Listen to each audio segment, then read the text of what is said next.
اللهم بارك لنا في رجب وشعبان وبلغنا رمضان। দর্শক, আজকে রজবের 6 তারিখ।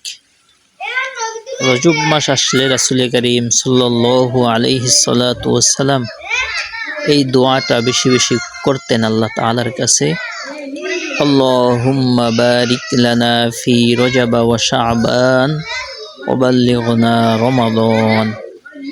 হে আল্লাহ, আপনি আমাকে রজব এবং শাবানের বরকত দান করুন এবং আমার হায়াতকে রমজান পর্যন্ত দীর্ঘায়িত করুন। এজন্য দর্শক, আমাদের যেহেতু রজব মাস শুরু হয়ে গিয়েছে, আমরা প্রতি নামাজের পরে এবং সব সময় আমাদের দোয়ার মধ্যে আমরা সুন্নত হিসেবে দোয়াটা পাঠ করব। আল্লাহ তাআলা আমাদের সবাইকে তৌফিক দান করুন, আমিন।